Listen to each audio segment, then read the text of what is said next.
Everyone. Welcome to the Muckboots in the Capital Lunch and Learn presentation for November 27th, 2023, with Friends of Family Farmers. Today, we are going to be talking about tree syrup in the Farm Direct Enhancements Bill.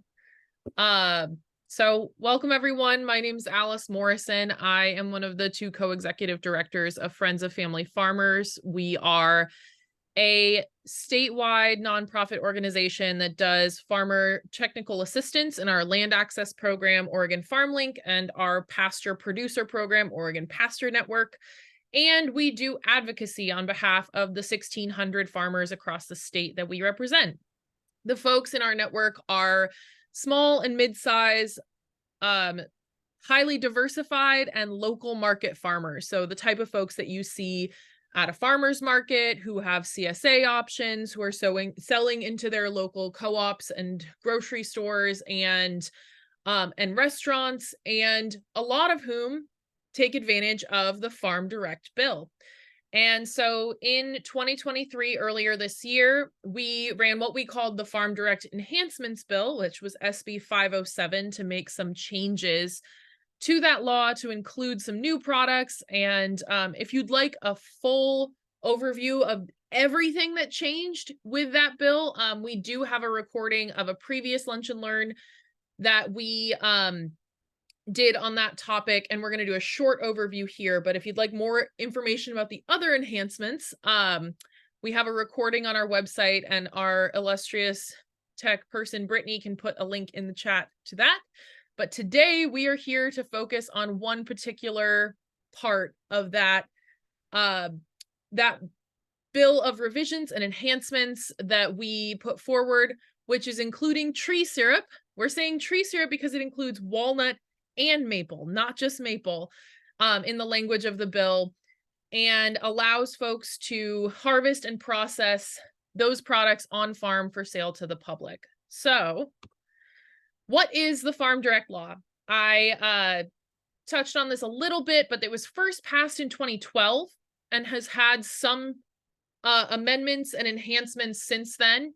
And it allows farmers to bring certain value-added products to market without the use of a commercial kitchen or domestic kitchen license. So this law essentially creates a license exemption for farmers who are producing the primary products that they use to make these value-added goods, and sets a sales limit, which we also raised in this Farm Direct Enhancements bill, so that you as a small producer can reduce waste, extend your season, have shelf-stable product that you can sell in different venues, and provide more pathways to identifying yourself and creating your farm brand, and providing more to your local community in terms of a diversity of products that they can fill their local food diet with. And so some of the things that are in this law already, classes of products, are acidic foods, so things that are naturally at a pH of 4.6 or below; acidified foods, which are those things like pickles and such that have vinegar added to bring them below that level of 4.6 pH or below; dehydrated and now freeze-dried fruits and vegetables; lactoferments like kimchi, sauerkraut, that kind of things; honey, olive oil, and now maple and walnut syrup. So those types of things fit within, and you're going to hear more about the specifics of the law, but I just wanted to give a short overview. Oops. Next. All right. So FOF has always been a policy group that's responsive and accountable to its members.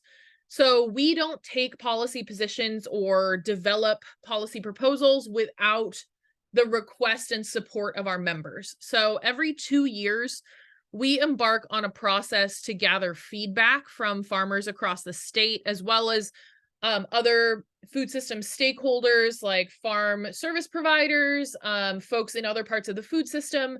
But when we talk about our policy work, we are really first and foremost seeking input from people who are growing food to sell to their community. And we do that through two primary mechanisms: the focus groups and the survey. And actually, we're gearing up right now for the 2024 cycle of these data gathering activities. So look out for that in January. We're going to be launching the survey again and recruiting folks to participate in our focus groups to determine our priorities for the next 2 years. But during that process of gathering input and feedback from our farmers across the state, we heard that there were some problems with how the farm direct law was playing out. It had been a decade since we had passed that law, and generally there were some growing pains that folks over the last decade had noticed, that there were some inconsistencies in the guidelines and the advice that they were getting, and there was a lack of clarity in some departments. There was also reports of unequal enforcement based on that lack of clarity. Like, some farmers in one part of the state were being told that a product was permissible when other farmers in another part of the state were being told that they couldn't sell that product. So we really wanted to set the level and make sure that folks could depend on the law to be easy to interpret and allow them to really build their business and invest in this way without fear that, at one market they would be allowed to sell one thing, and another they would be allowed to sell something else. So there were also some frustrations with the limitations of the law that we heard, and that was mostly to do with the sales limit. In the previous iteration of the law, there was a limit on sales of these type of products of $20,000 per year. And that had not been changed for inflation or product costs or anything. And so we were, at the request of ODA, actually able to include a lifting of that cap to $50,000, which allows folks to grow their business to the point of the other tiers of licensing for food processing that would make sense to make that jump, instead of having all this gray area in between. And then, kind of where the maple syrup conversation comes in, there is new research and new technology that is available now that was not available when this law was first passed, that makes some products possible here in Oregon that were not possible when we first, or not commercially viable when we first passed this law back in 2012 to give farmers other options. So we took all of this feedback, and then we went into our policy creation process and gathered stakeholders from across the system to make sure that we were including all the people from start to end who would interact with these products and help people bring them to market. And so we brought together a group of stakeholders, including farmers market managers, food hub operators, and food safety experts, and OSU researchers, to make sure that we were not putting anything in writing that could lead to a farmer operating in good faith, but producing an unsafe product. Safety is always the top line on these things, and that's why that's why I mentioned those pH levels in the slides before, and why that list of products is labeled as low risk value added products. So there are some things that would never be included because we have to listen to our food safety experts, obviously. And once we had gathered all of this input from all of these different experts across the spectrum, we put forward a proposal with the help of our legislative champions. Senators Jeff Golden and Suzanne Weber were the primary sponsors on SB 507, and they helped us come through this process. They were kind enough to put this bill as a committee bill in the Senate Natural Resources Committee to make it a priority and help it get through the process. Because sometimes, even though a bill like this, actually we had dozens of testimonies in favor of this concept and no testimony against, but sometimes with the legislative process, without strong champions, having no opposition doesn't mean you will get through the administrative hurdles to pass your bill. So we're very grateful that Senators Golden and Weber helped prioritize this legislation in 2023 to get it across the finish line. And so where does syrup come in? How did it play into this process and all of those things? So actually, Eric reached out to me, Eric Jones of OSU, who you're going to hear from later in this presentation, actually right after me, reached out to me in December, way back in December, or maybe it was November of 2022, and said, hey, I have been working with this group of producers who are ready to start producing big leaf maple syrup. And I had no idea that this was a product that people were excited about, that they were waiting for opportunities on, and that was an up and comer here in Oregon. And so through Eric's education of me and education of our team, we were able to develop some language to include maple and walnut syrup in Farm Direct's list of allowable products through our bill. And then Eric was so kind as to come down to Salem to join us to testify before the Senate Natural Resources and House Agriculture Committees. And then just about a month and a half ago, we participated in the Rules Advisory Committee with ODA, which is what has to happen before laws can truly take effect, is that if they're governed by an agency, you pass the bill into a law, and then the agency has to release what they call rules to show how that bill is going to be interpreted in the law. So Eric and myself and some of those other stakeholders that we had on that list in the previous slide came together with ODA officials to go through that rule advisory committee process. They did make some changes based on our feedback, and those rules were officially enrolled in the statute last month. So now here we are.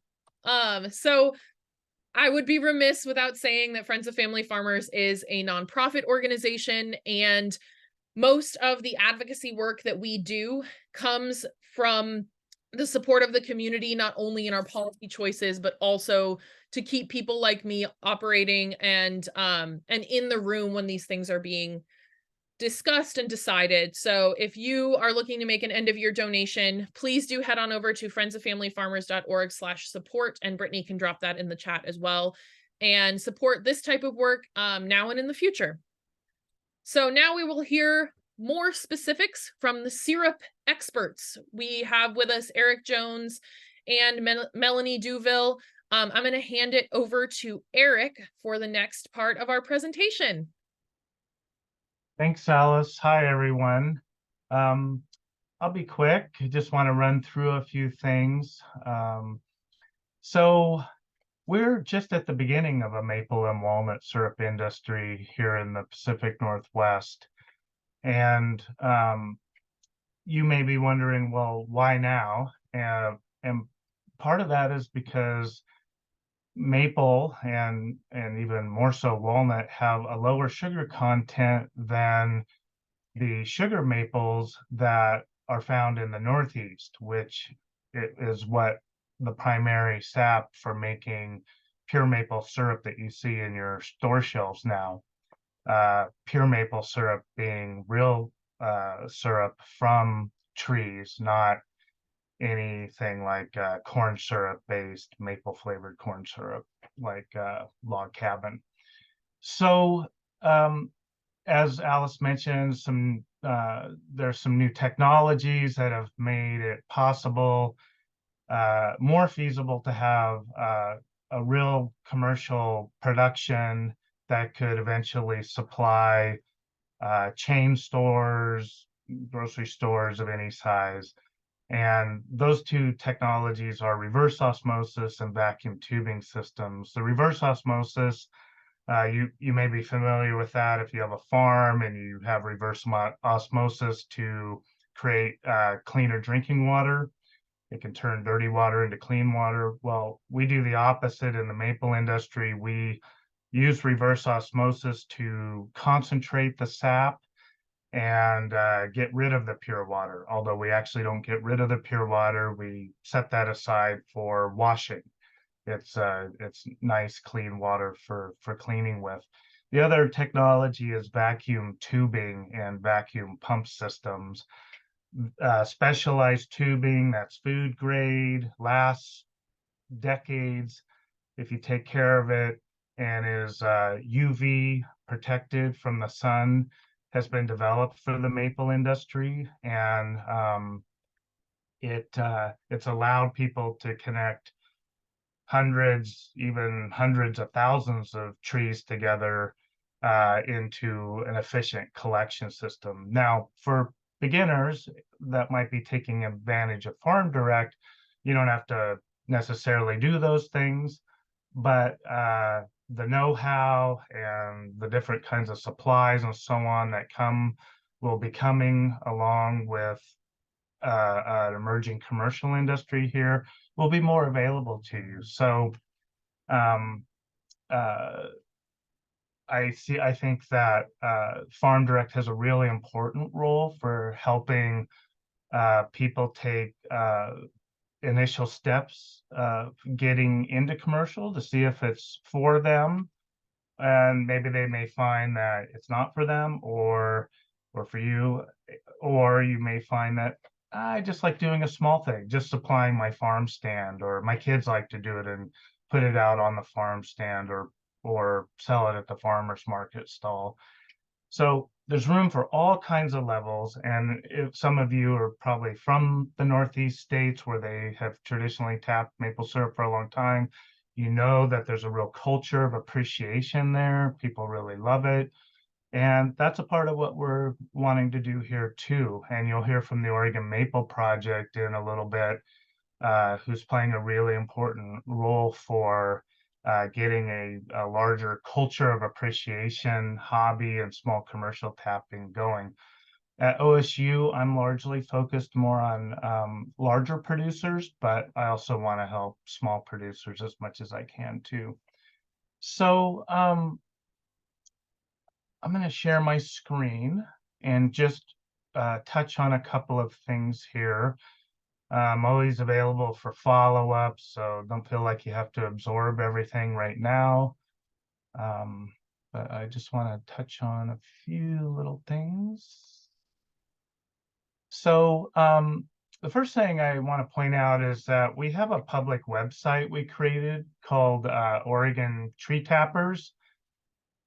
It's an Oregon State University website, and but it's a place where I can easily add information quickly and make it available to you. We'll also be putting out official extension publications and other guidance through on our university website, and some of that will be like in College of Agriculture, some in College of Forestry, but we'll make sure that Friends of Family Farmers and others know where those links are. So anyway, get familiar with this website. You can get some information about our team. I've kind of divided it into commercial and hobbyist here.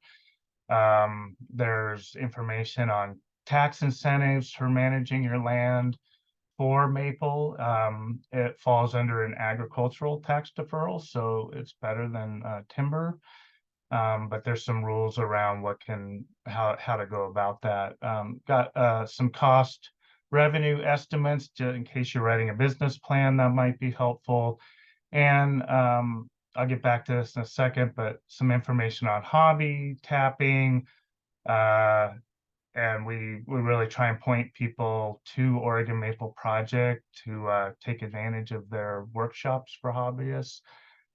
You'll find links to them in there, as well as they have their own website. And there's a supply listing here. I've kind of refined this a little bit. These are a lot of the really big companies. A lot of the maple supply products that you can buy are made by 4 or 5 big Canadian companies. They all have US headquarters as well. And so if you buy products from them, it will ship from the US, but you still have to pay shipping from most of these places. And that's one of the big obstacles we're trying to overcome. But there's links to all these companies. A couple of them are specialized, like they have small RO tools and whatnot. So back to food safety, here's where you're going to find uh, when the official rules are finally finalized with Oregon Department of Ag. I have a brief specific to maple and walnut syrup that I'm going to put here. There'll be a link here.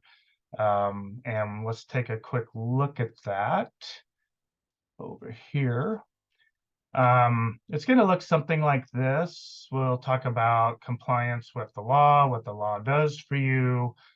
There's the legal wording here that's in the law. Acer and juglones are the genus or genre of maple and walnut trees. The maple trees are all native here, although there are landscaping maples like Norway and box elder and others that they all can be tapped. All maples produce an edible sap with sugar. And the same with walnut. We have like 18 varieties of walnuts that have been grown here. They're not a native tree. There are some black walnuts that may be native, especially in like the Hood River area, but there's some debate around that. But there are a lot of orchards around and a lot just remnant trees. A lot of these orchards are going out of production, having a hard time competing with the prices in California. So that may be an opportunity for you to tap some of those. Walnut has a little lower sugar than maple, but it makes a very delicious, unique tasting syrup. Same with big leaf maples, the most common maple we're tapping.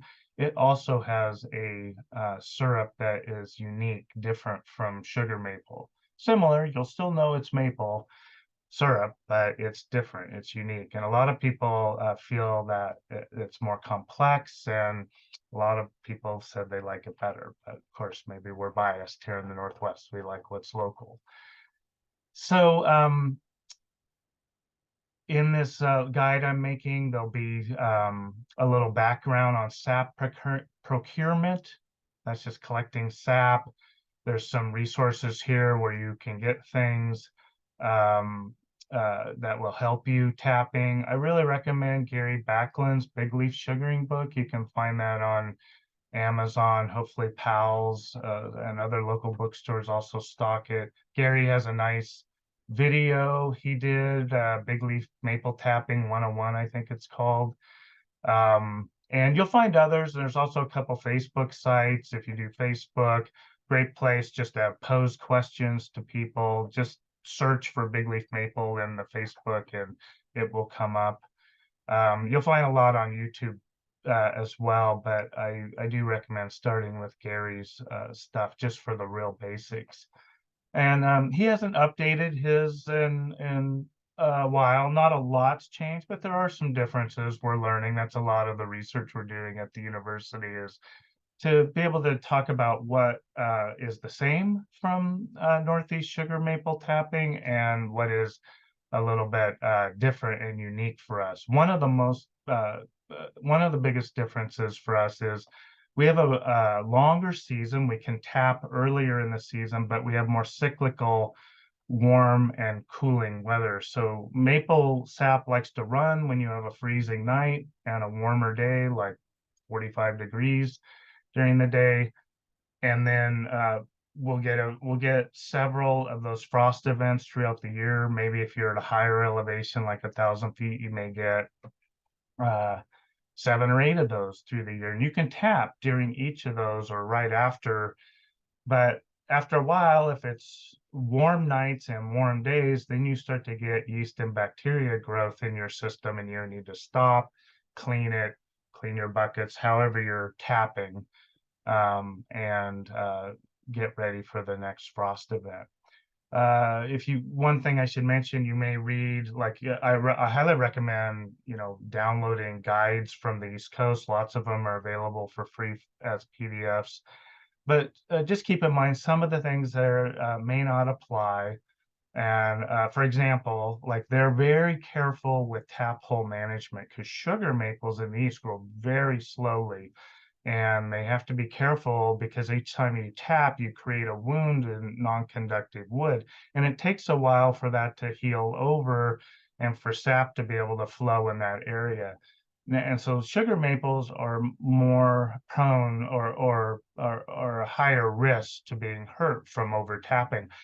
Big leaf maples, not so much. Any of you in forestry will know it's very hard to kill a big leaf maple. I'm not saying we shouldn't be careful, but good luck trying to kill a big leaf maple. They're just very tenacious. They put on new wood very fast. I think you can safely tap a tree of 10 inches or larger a couple of times a season, maybe even 3 or 4, and probably be fine. Everybody should just pay attention to their trees and try and make observations about what's happening. One other thing I'll mention, I should pan this off in a little bit, but the secret to good syrup is speed.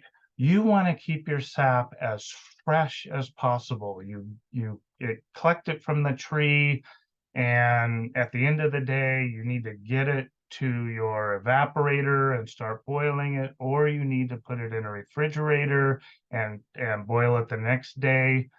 If you're lucky enough to have reverse osmosis and concentrate that sap like to 5 or 6 bricks, and that would have removed you know, as much as 50 to 70% of the water just by doing that. You can actually freeze that, and it freezes very nicely like a popsicle, and it thaws out pretty quickly too. So really focus on keeping things going fast as much as possible.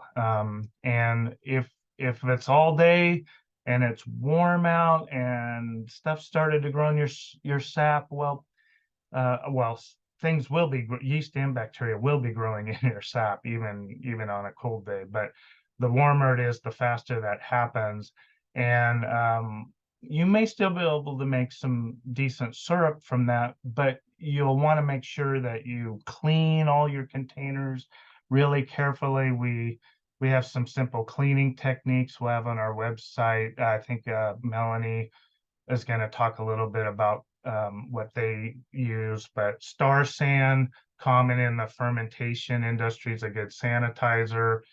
Um, Food grade hydrogen peroxide, like 3%, is great. It has to be food grade though, because non-food grade has stabilizers in it that are not consumable.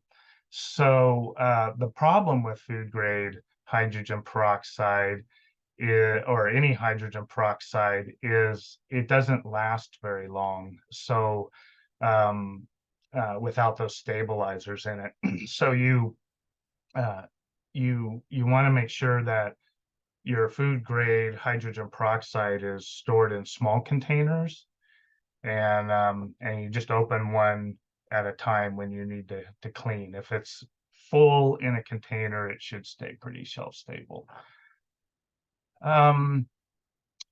Maintain a sanitary work area. We're going to have information on where to evaporate. You can in your kitchen to get started, just learning how to do small batches.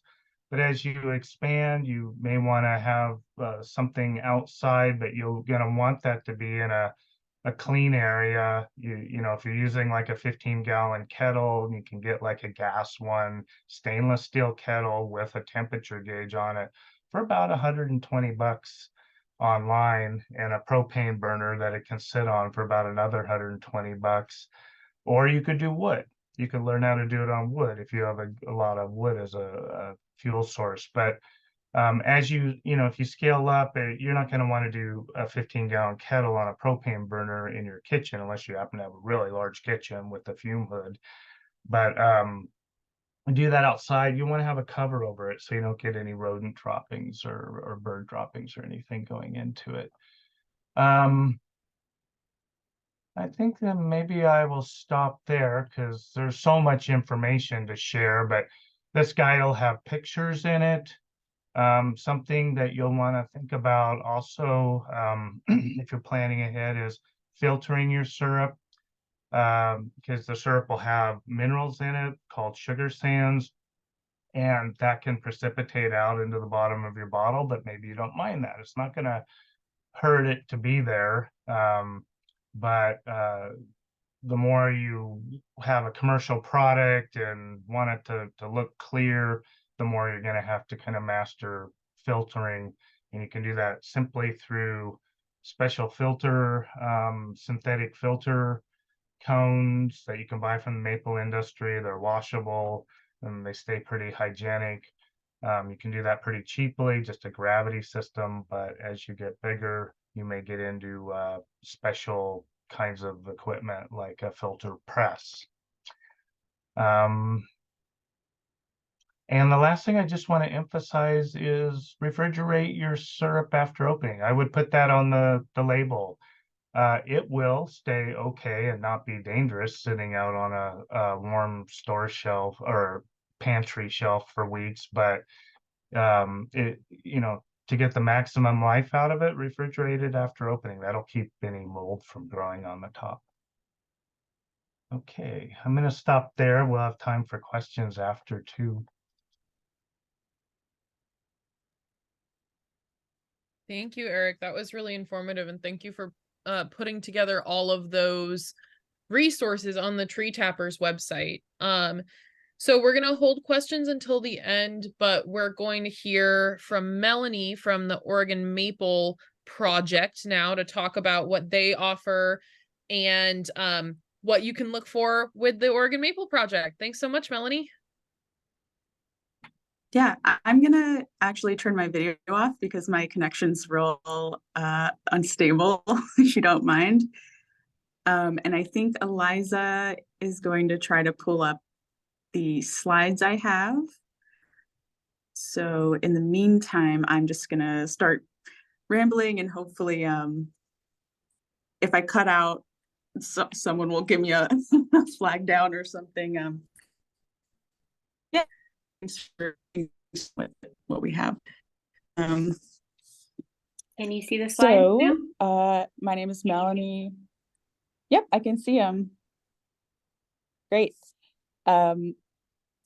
I just this year started working with the Oregon Maple Project as a project coordinator, and this whole Oregon Maple Project was founded by Eliza Nelson, who's so kind as to share her screen. And we are a nonprofit organization with the mission of inspiring experiential learning, community partnership, and connection to nature through the local production of big leaf maple syrup. We're located at the historic Camp Colton in Colton, Oregon, and they have 85 acres of mixed forest trails that we tap in both with buckets and tubing systems. Our funding comes from individual donations, our program fees, and grants from the Young Wan Trust, Smoky Lake Maple, and Ranger Chocolate. We have sponsorships with, and our community partners include Hoyt Arboretum and Wildcraft Studios in Portland. Eliza, did you want to share anything before I keep going? Hello, everyone. It looks like Melanie has a double, which sort of she does. We're a team, and we are having a great time tapping trees with students and community members, and collaborating with Eric Jones and company in this maple movement that's happening in the Pacific Northwest. And we are hoping to really help people produce good syrup and learn from all the great, the best practices that Eric and OSU are developing. And we are also trying to provide the experience of sugaring, which is a big part of Indigenous culture, a big part of life in the northeastern part of the continent, and we hope it can become a big part of life in the Pacific Northwest. Thank you. And part of that is OMP offers field trips. We have a local sugaring collective. We do public workshops. We have outreach events, and we also do volunteer opportunities. And we hope to play a role in providing training and resources for anyone interested in getting started with big leaf maple syrup. So our Sugar Collective is composed of individuals and families in Northwest Oregon, many of whom have big leaf maples on their property, although that's not a requirement. This Sugar and Collective actually has 12 members. It's a close group of enthusiastic individuals, very fun group. We provide training and assistance during these 4-hour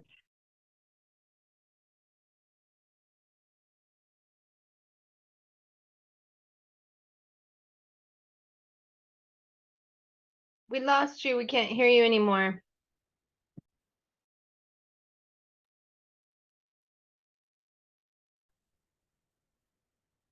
Hey, Eliza, will you pick up where she left off if possible? Sure thing. Yes. So she was just talking, I believe, about the Sugaring Collective, and we just launched that in November, but it's still not too late to join if anyone wants to get in touch with us and is interested. And every single month we have workshops where we teach people the basics about tapping and how to get started really without a lot of investment, just to tap a few trees and get to know your trees and produce a small amount of syrup. So those are all available on our Oregon Maple Project website. Can sign up there. And this year, because Melanie is our first full employee, we are able to offer a whole lot more field trips, and we have over 20 on the schedule now for public school groups from ages, elementary school age, all the way up to community college, and lots of homeschool groups, and a number of nonprofits that come and do volunteering and field trip days with us. So that's a huge part of our programming that we're doing. Just scroll. I There think you are. I'm back. You are. If you can hear me. Okay, great. I'll just spin on this slide, which is our season's kind of goals. Season, which is 2022-23 season. We have about 100 taps on buckets, about 150 taps on tubing, and ended up being 2 separate bills. We had a total of 240 gallons of sap collected throughout the season, using 2.4 gallons of syrup. A pretty dramatic need to make syrup. We're redesigning our sugar bush from Eric Jones. Our goal to produce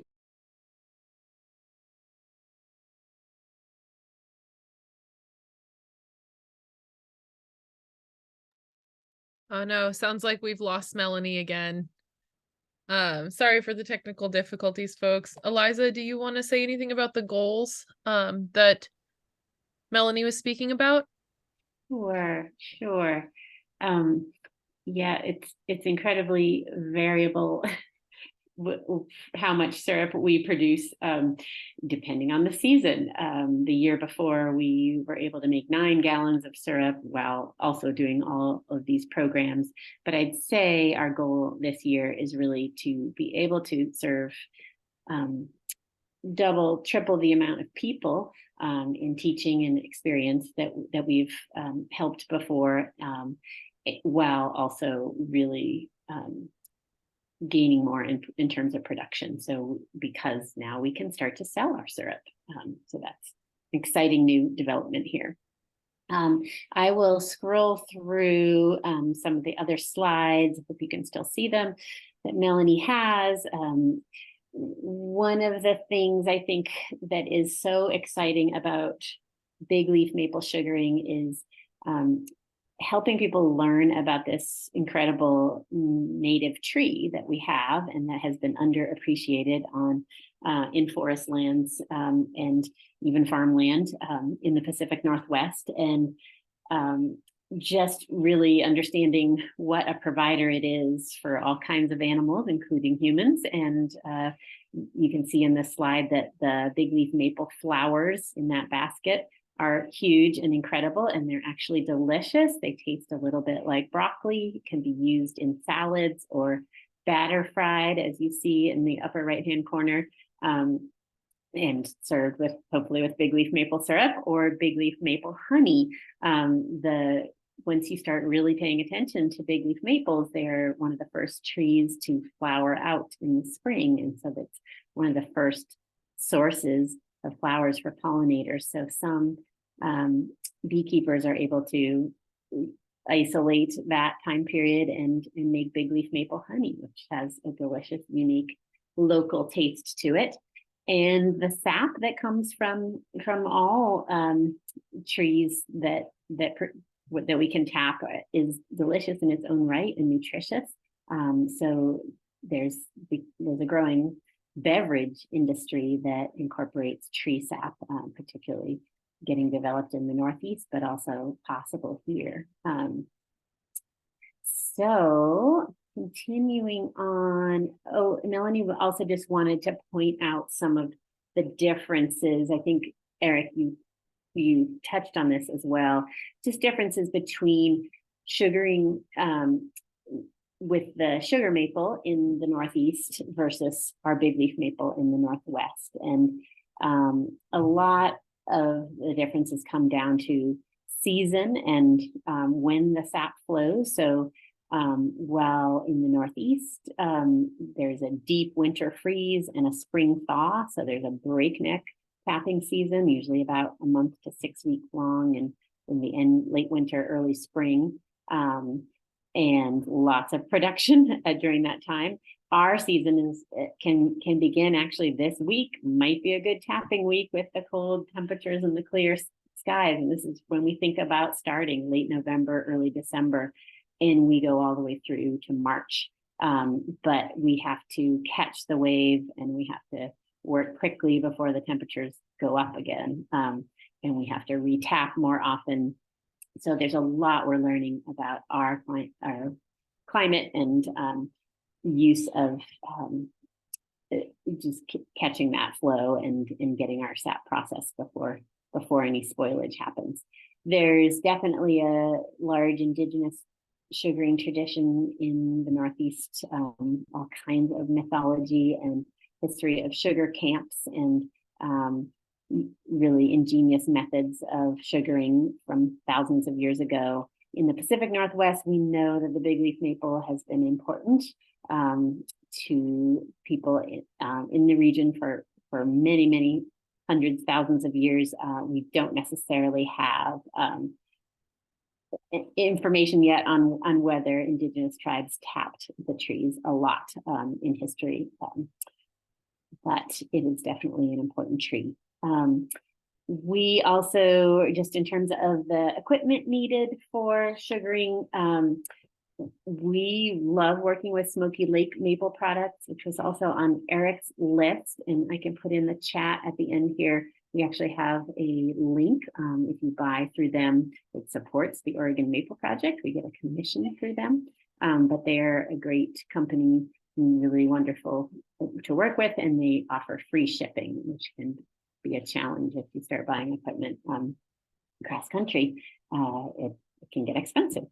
In our workshops, we are often teaching about the kind of essential supplies you need to get started, which is not much, not expensive, and then the optional supplies you can buy to start when you're getting more interested and treating yourself to more supplies. But really, all you need to begin is a cordless drill and a decent drill bit, and food grade collection containers, and a space to store the sap until you can boil it. We recommend, as Eric said, not doing it in your kitchen the whole time. You might finish in your kitchen, but it's easy to overdo the steam. And so working outdoors on a outdoor propane camp stove is a great easy way to start. And just some technical information about big leaf maple sap usually not having high sugar content compared to a tree like the sugar maple, which will start at 2% sugar and maybe go up to 5% sugar. Our tree is less sweet from the beginning, so 1 to 2% sugar. So our ratio of sap to syrup is about 80 to 1. So we have a lot more boiling to do. It gives us a rich, dark syrup. And as Eric said, we think it tastes especially delicious. Sanitation, Eric, I'll just go through that quickly because Eric touched on that a lot. We like to use Star San, which is it's an acid-based, food-safe cleanser that doesn't actually even need to be rinsed, and a lot of brewers use it. So there's a lot of crossover in equipment actually from sugarers and brewers. So that's one that we recommend, highly concentrated, and you don't need to buy a lot of it. But also you just can't get around boiling hot water too as one of the best cleansers. Sap does take on tastes, so we don't use soaps and bleaches. Sap can retain those tastes, and it can change the composition of our sap and syrup if we use other cleansers besides Star San or food grade hydrogen peroxide or hot water. In terms of which trees to tap, we're learning a lot, and it varies. As you know, we have a lot of microclimates in the Pacific Northwest, and that's what's really fun about our sugaring collective, because we can share information about when the sap is flowing on different properties, and certainly even within one property, depending on where your trees are, whether they might have wet feet near a stream, or whether they're high and collecting a lot of sunlight up on a ridge. But we do find that having good access to water, a healthy tree with a big crown, a tree, big leaf maples tend to grow back when cut down. They tend to grow back in coppice clumps, and those can be really excellent for tapping. Every single one of those stems, and small big leaf maples can be really excellent for tapping. So that's an interesting thing because it's really, some people think that they might need a really mature forest of maples to begin tapping. But really, we are finding the youngest trees can often be our best producers of sap, and finding that if we plant trees specifically for the purpose of sugaring, that it may not be long before they become tappable. Maybe within 10 years, they'll be big, have a big enough stem to get a lot of sap out of there. So that's one thing that I know one of the commercial producers, Neil's Big Leaf Maple Syrup in Washington, and his partner and son Devin are planting a lot of land in big leaf maple specifically for tapping, and I actually have a project related to that too. So how to take farmland and turn it into sugaring land when there aren't maples there yet. That is the set of slides we have, and so I'd love to leave time for questions.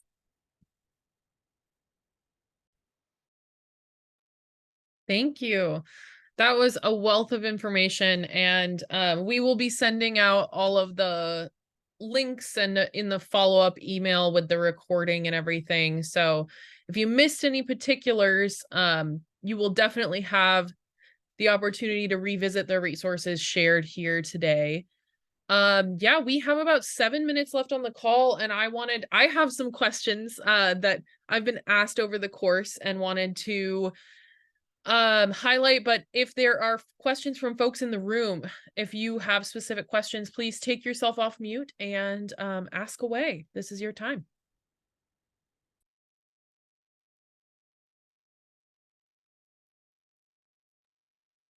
I had a quick question about for some of the Acer Sacrium, the sugar maple variety. I wondered if y'all had experience or preferences with some of the the varieties. I know Apollo is one. There's, a couple different varieties of sugar maples, and I just wondered if y'all had thoughts or opinions about the differences or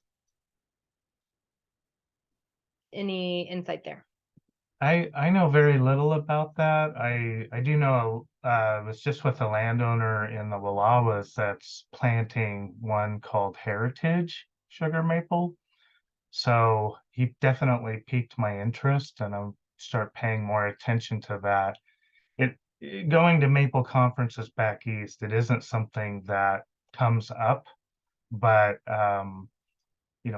interesting question nonetheless. So maybe if you're thinking of planting some sugar maple or maples out here, the nursery might know something about their success rate. I think it can be hit and miss. One thing that the sugar maples don't like that's different from the Northeast is our drought at the end of summer. So end of summer in the Northeast is very humid. Here it's very dry, so that might be something you have to play with. Maybe they need some shade in the late summer or extra water in the ground or something.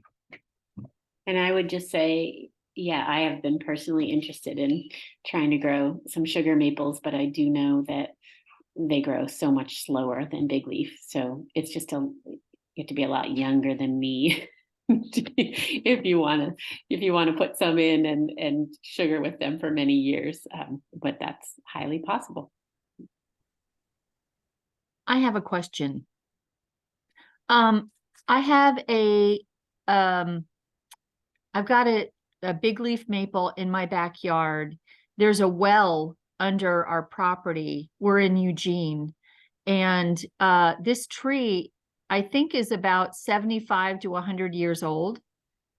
It's really huge. So my question is, will there be a maple in such a large old tree?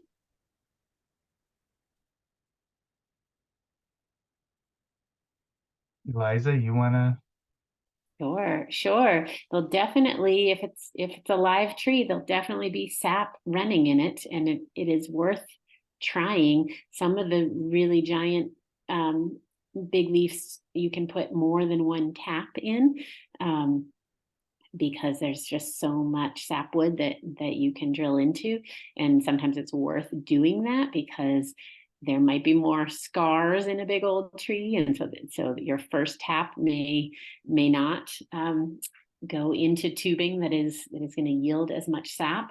And we always encourage people to try different ages and sizes of trees. On our location at Camp Colton, really the biggest trees give us the least sap unless they're right next to a stream. So if your tree does have good access to water, it may make a difference. But I've also heard the opposite, and so it's really fun to try and learn. And the more of us that can share information, the more we start to see trends in what trees are the best sap producers. One of the things with big trees that can be a little bit more challenging is they can have really thick bark. So you don't have to take the bark off to drill a hole and put a tap in, but if you can get it down to the, just below the bark, like you don't have to scrape into the cambium layer or anything, but just, down to smoother outer bark, you'll get a tighter seal, and the tighter your seal, the less bacteria and yeast will be growing there. And bacteria and yeast, they're not necessarily dangerous, but they eat your sugar, and what goes in comes out, and what comes out is off flavor. So and the other thing is, like big old trees, you have to be careful you're not drilling into a cavity, because then you're just drilling through and you won't be getting any sap at all, and you might actually be getting something that's moldy or gross. One of the nice advantages of our bigger big leaf trees is that you don't have to be so concerned about the depth of the tap hole, like going so into the heartwood. On small trees, you might drill in and you can't easily tell where the heartwood is just because there isn't like uh, like a darker area that you might associate with heartwood. In a newer, younger big leaf that's maybe 12 years old or something, that heartwood, that little dark spot that you think is just the heartwood, may be very small, but the heartwood actually might be fairly large, and there's no sap flow in the heartwood. So if you drill into that, then you essentially drilled into something that's not going to get much sap. You might get a little bit because the spile, that's what the tap is called, is usually tapered. So, you can get something going around that, but ideally you don't want to ever block the end of your tap when you put it in. So we aim for around 1.5 to 2 inches, but on a really big tree, you could probably go 2.5 inches, maybe even more.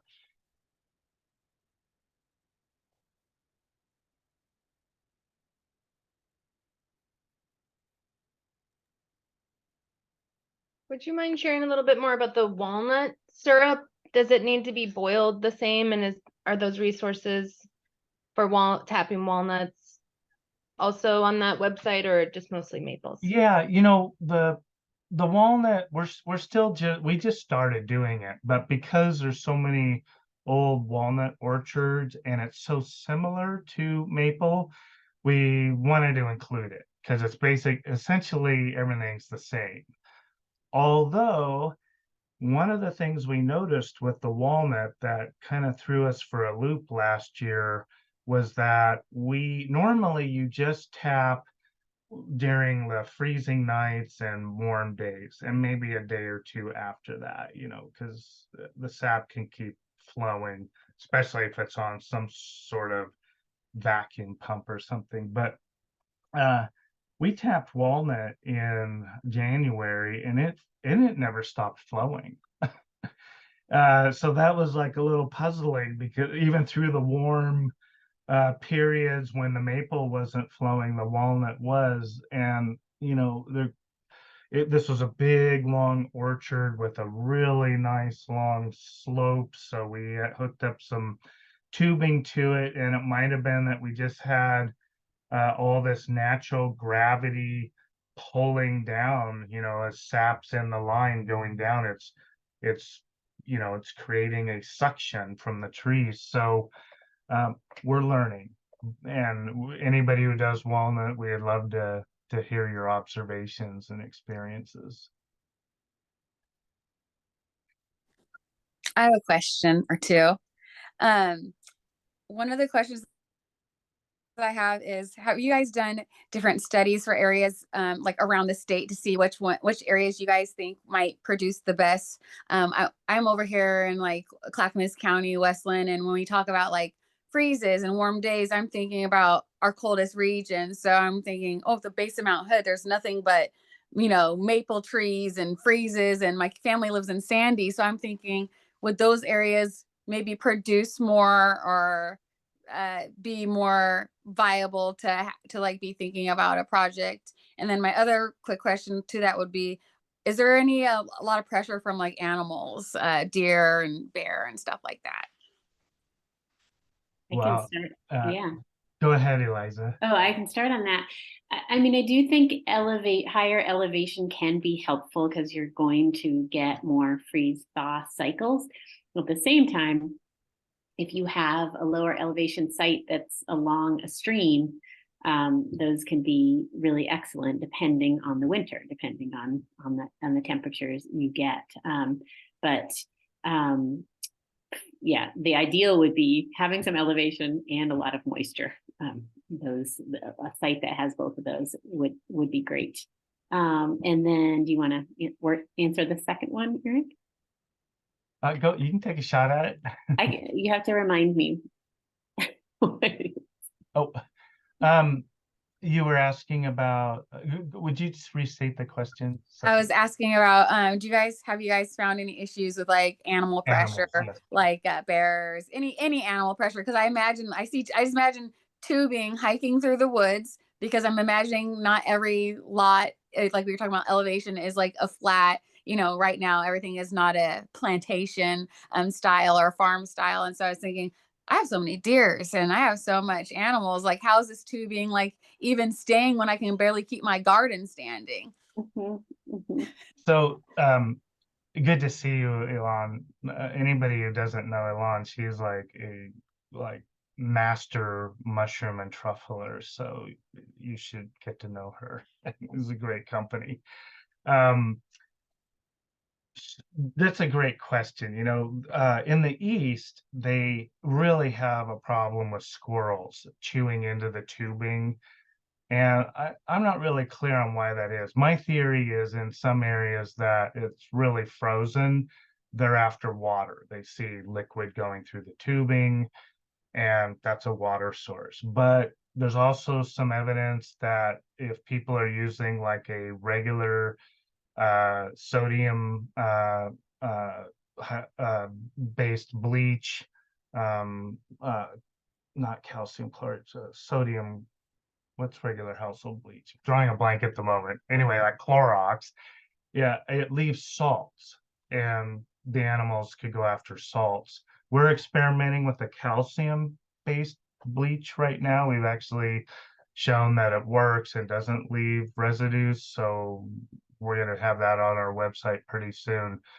But one of the big challenges we have isn't with deer, it's with elk. So anywhere where there's an elk herd, and there's lots of them in the Willamette Valley Basin, um, you probably need to put a lot of thought into, if you're going to be putting tubing up in the air on like a wire, you need to think about where those animals like to walk, what their trails are, and so on. And the reality is, if elk take off running, they're just gonna nothing's gonna get in their way. They're just gonna go right through it, and it's gonna break your system. And of course they can have very high antler racks, upwards of 10, 12 feet, especially if they stand up.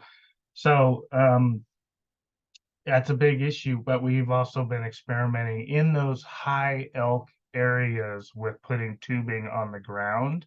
So for those people that want to have a tubing system, either gravity, vacuum, or on a pump, then we have some workarounds for them. But the problem with tubing on the ground is you get bellies, and then if sap sits in the belly, things can grow in it. So there's trade-offs. You might have to flush it and clean it more. But for most of you, I'm guessing that might just be starting out, you're probably going to be using pails or bags hanging on a tree, or like just a short piece of tubing from the spile to a bucket on the ground. You can put some rocks around the bucket, or a rock on the lid, and you probably won't have many problems with animals. We did try bags, which is a popular way of collecting sap in the upper Midwest. A lot of flat ground. It's harder to have a tubing system on flat ground, so they still use a lot of buckets, and the bags are very popular because you can see sap in the bags from a long distance. But we found that because it's open at the top, that bugs like to come in. We just have so many bugs on a warm day here in the summer. So you can stuff some cheesecloth in there. I personally don't like the bags that well, but we have bags to give out to you if you would like to try some. We can give them to you for free. But I think the bucket is super simple, and it's easy to pick it up and swap it out with one. You can take it back, empty your sap wherever you're going to put it. You can clean the bucket with a little star sand, keep everything, and those short tubing runs, imagine like 3 times bigger than what you're seeing on the screen, 3 or 4 feet or something, you can get like a bottle brush and gently wipe the inside of that and get that tubing really clean. And if you keep all your stuff clean, it could last indefinitely, really. It's high quality food grade polyethylene, spiles and tubing. And I think whatever we can do to reduce agricultural waste is always a good thing. Oh, and I wanted to say also on Alon's first comment or question about the altitude. So if you drive up to like 3,500 feet, you'll see that most of the big leaf maples are very small. They may still have really big, huge leaves like saplings, but the trunks are very small. So you get down on the valley floor, the trees can get really huge, but we have less freezing and thawing. If you're over at the Coast Range, there's gazillions of big leaf maple, but you get even less freezing and thawing, except for maybe up in the mountains.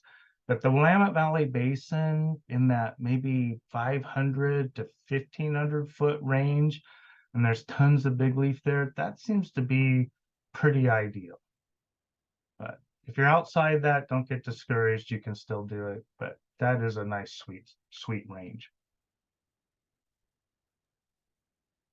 Great. Well, thank you all so much for joining us today.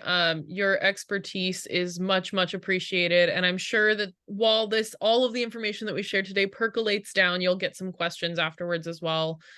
We really look forward to putting out more information as it becomes available about opportunities with maple and walnut tree tapping for small farms.